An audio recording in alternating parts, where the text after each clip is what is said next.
14th February 2019, a day of sorrow and anger, a black day. We have seen this cycle before, the violence, the grieving families, the condemnations, the warnings to Pakistan until the next attack comes along.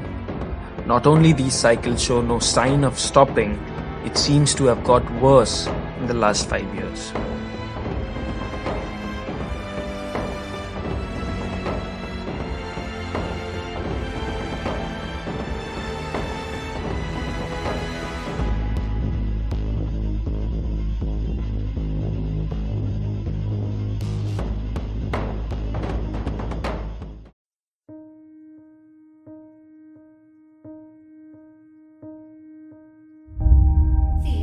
Every other day, as we turn over the pages of a newspaper, we get to see the reports about our soldiers being killed and martyred while working for our nation.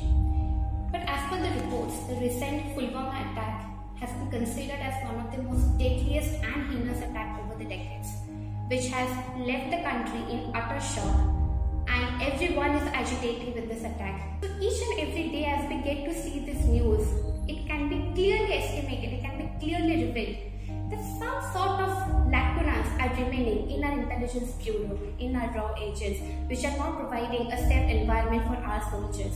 It is very disheartening to know that the soldiers who actually protect us, we as a nation failed to protect them.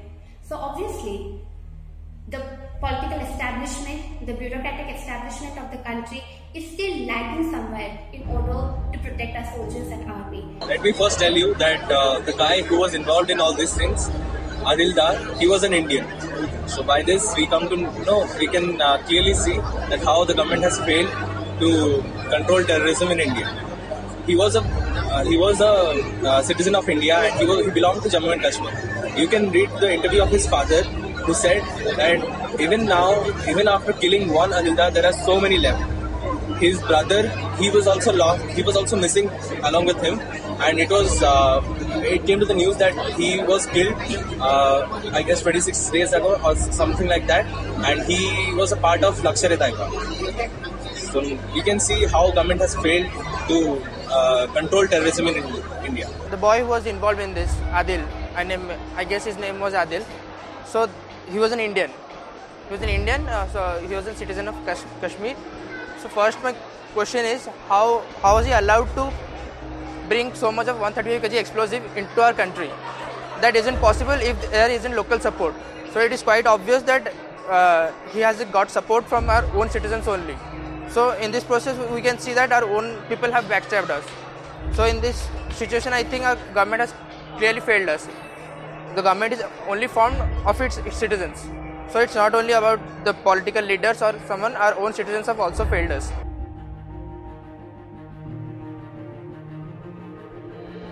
Now killing a few of the terrorists will not result in a victorious moment for us as compared to compensate the blood which our soldiers have shed for the country. Now, it's time for India to respond to this situation with tactful. For example, recently, India withdrew Pakistan from the most favored nation. As a result, that was a custom hike about 200% to Pakistan.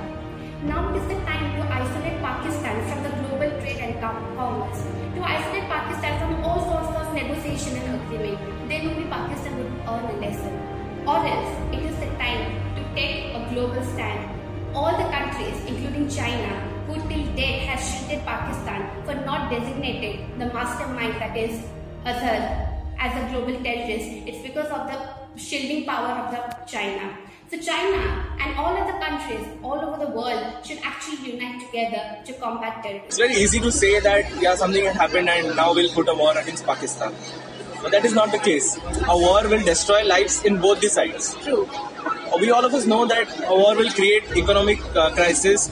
There will be devastation in the lives of people living in Jammu and Kashmir. We never think about that. The first thing which we need to solve is the Kashmir issue, which none of the government is taking care of. The people living there, their life is hell. Exactly. One of my cousins, she has a friend. I got to know it from her that people, the boys, they're unemployed. they are school dropouts and they get handful of supplies of drugs and all from Pakistan. I don't know if they're true or not. Okay. So this is how they start. When if I'll get money to throw stones on the road, why won't I do that? Exactly. I have I'm unemployed. I'm uneducated. Then why will I not throw stones and earn money? So we can see in social media and all other things that everyone is saying, let's do a surgical strike, let's do a surgical strike. That's not the point here. You cannot force the government to put a surgical strike in your own comfort. Government knows its job, the army knows its job. So we cannot force them. They know what to do and when to do. This is the right time to, what I can say, to retaliate, because if we will not do this now, then in future more catastrophic incidents can take place. So we should put a full stop here only.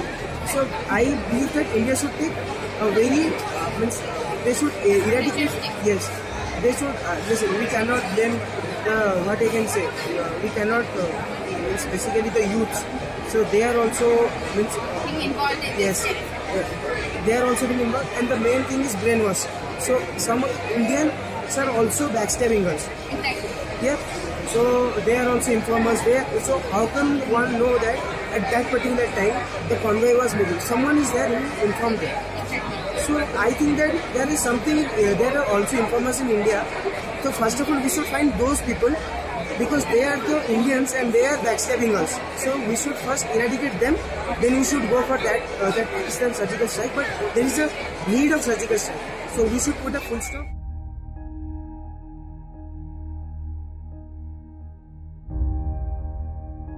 The mindset, the orthodox mindset that people have, that Islam should be eradicated, so that terrorism could be eradicated, that is the most innocent or the most vague argument that anyone could give.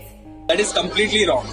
Like I can say this because Islam, that religion, it supports peace. Exactly. And the worst thing which we do is we have a very all of us know a very different meaning of jihad.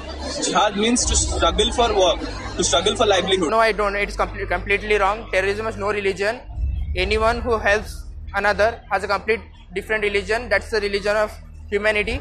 And this is terrorism has absolutely no religion. It's completely an inhuman behavior.